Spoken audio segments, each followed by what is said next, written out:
Magluluto po ako ngayon ng menudo, Filipino style menudo. So ayan po, meron po akong bawang, sibuyas, bay leaves, yung laurel po, dahon ng laurel. Meron pa akong na carrots into cube. The same po nung ating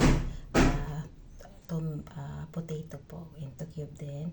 Tapos yung bell pepper po, red and green bell pepper. At may pa ako, raisin, paminta, asin, tsaka cheese, hidden cheese po.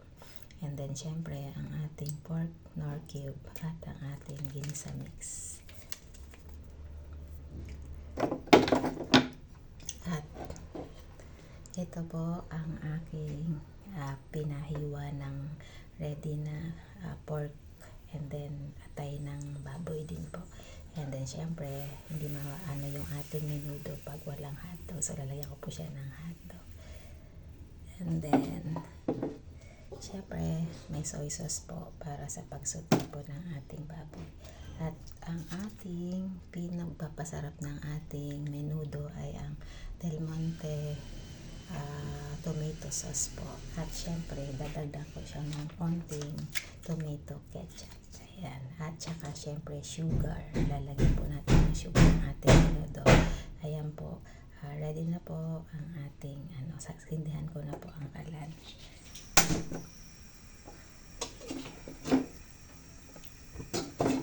Ayan po.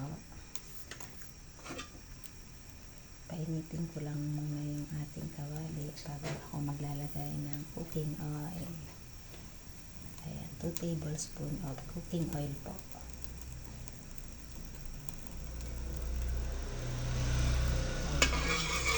So, painitin ko lang po.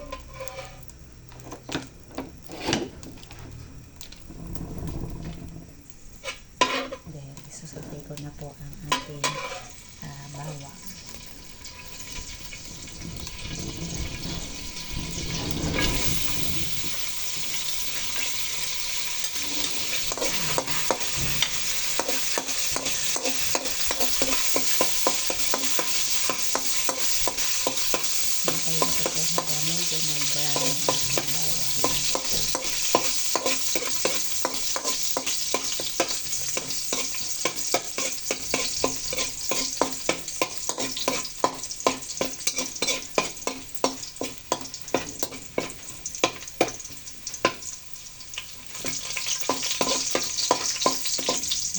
Sabay ilalagay ko na po ang ating sibuyas.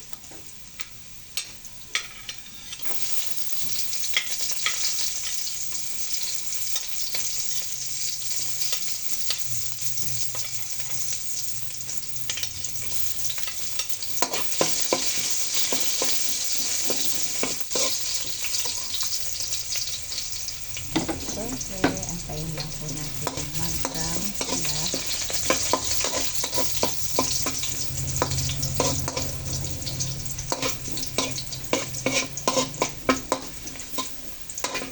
Siyempre, ilalagay ko na po ang ating pork. Ayan. So, hinaan ko lang po. Ilalagay ko na po ang ating pork.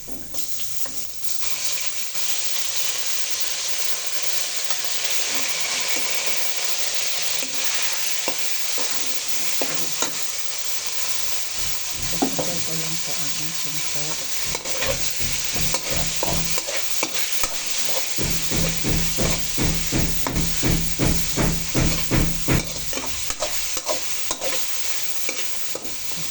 Ilalagay ko na po ang ating soy sauce. 2 tablespoons of soy sauce.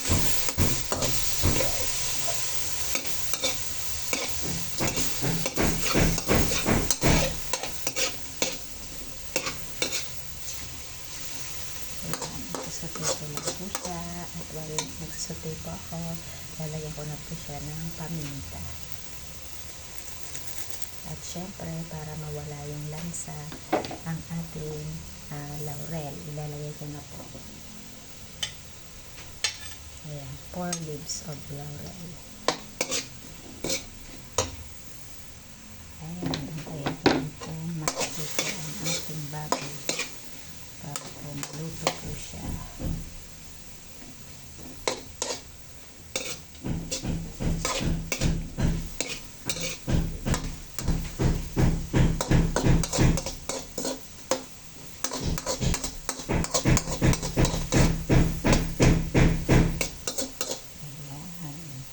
Antayin ko lang kung ano po ang ating baboy. Tatakpan ko po siya para po ano po yung baboy. Para po maluto ang ating baboy.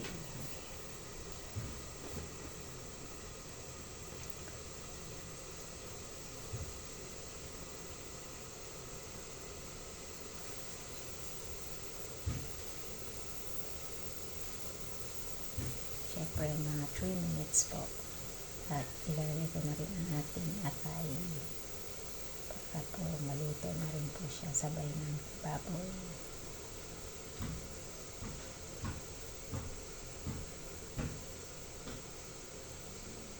Ayan.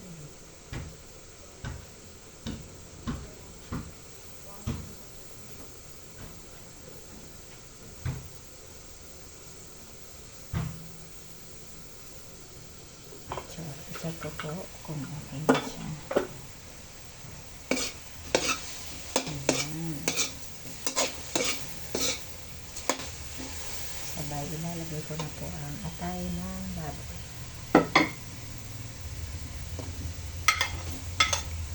Ayan, pinahiwa ko na rin po into cube ang ating baboy.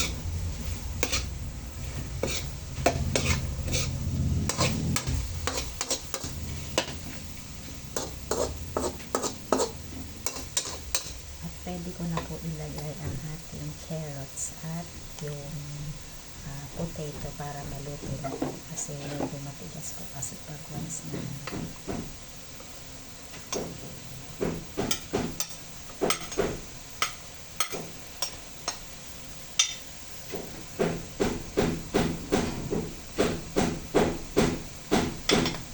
para lalagyan ko na po ng asin.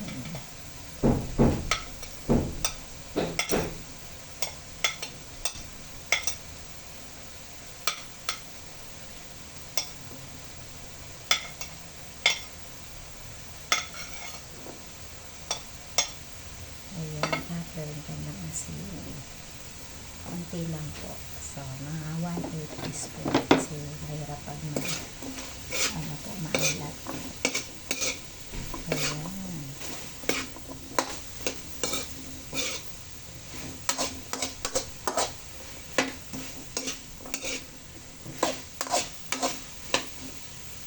At takpan ko muna siya saglit para kung paano ang lasa ng ating baboy. Ayan, para po maluto po siya ng maayos at masangkot siya.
Ayan. Dapat medyo sweet ang ating menudo kasi masarap po kasi talaga manamis-namis ang ating menudo. Ayan. So, while pinapakuluan ko po siya, lalagyan ko na po siya ng ginisa mix. Ayan. Mga 1/2 teaspoon ng ginisa mix. And then, syempre, antayin na po natin kumulo. At while waiting, ilalagay ko na po ang ating keso, hidden cheese po, para matunaw na po siya.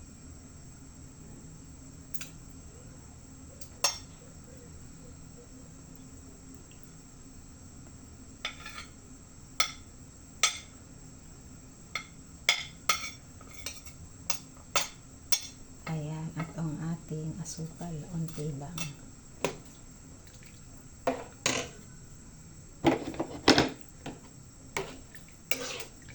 Para po manis-manis.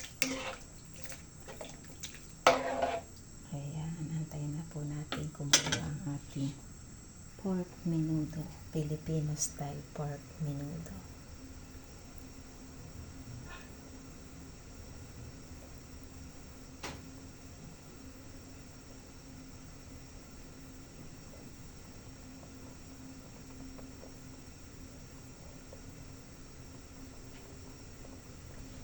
Ayan, while waiting po, ilalagay ko na po ang ating tender juicy hotdog. Hiniwa ko din po siya ng pahalang. Ayan. Para po maluto na sila ng sabay-sabay. Ayan.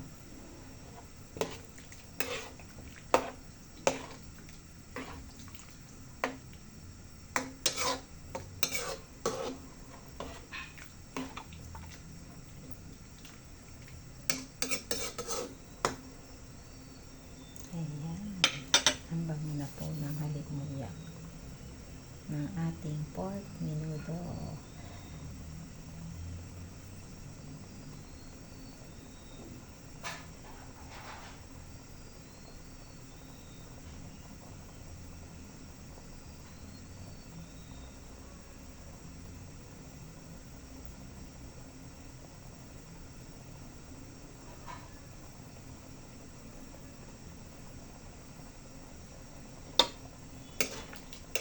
Ayan, kumukulo na po ang ating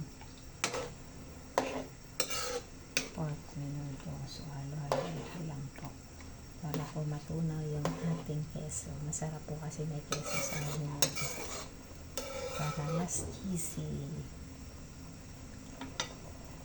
Ayan. At saka para maluto na rin yung atay at saka yung hotdog.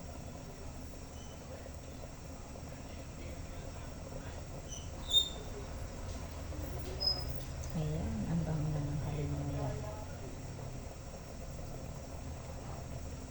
So, mga 3 minutes po ang pakuluan ng ating pork at saka yung atay para lahat-lahat po maluto.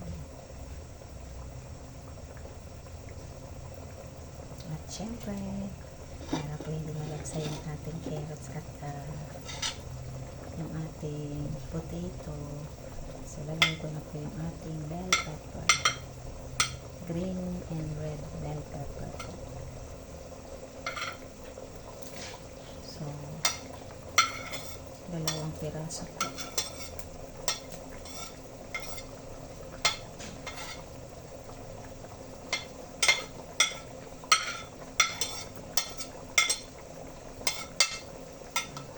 And then, isama ko na yung ating raisin. Para sabay-sabay na silang kumulo. At syempre, wag natin kalimutan ilagay ang ating nor pork cube. So, ilalagay ko na po itong 1 nor cube. Ayan. Para po matunaw na po siya. At maano po yung lasa.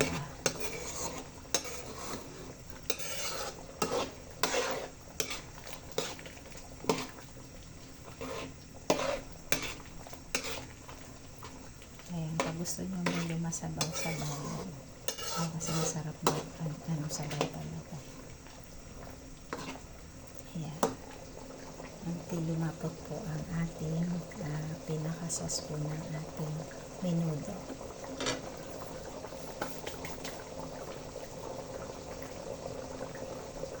Ayan, ang bango-bango na po.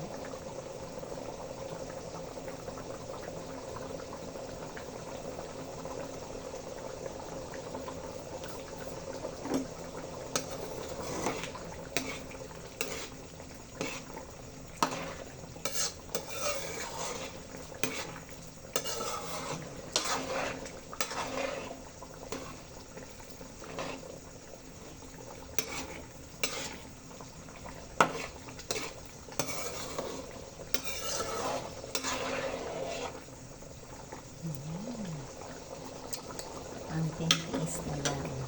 Ito na po ang ating pork menudo.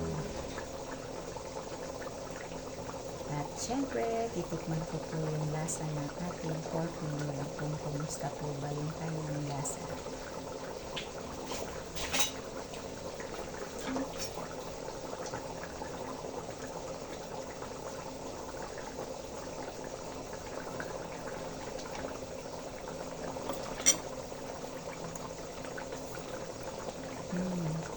Masarap po. Manamis-namis at cheesy dahil may cheese po siya.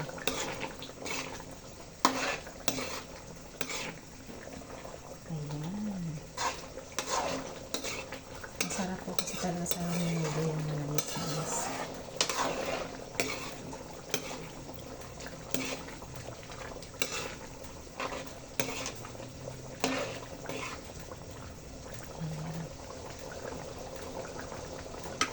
Papalaputin ko na lang po saglit ang ating sauce ng menudo at ready to serve na po.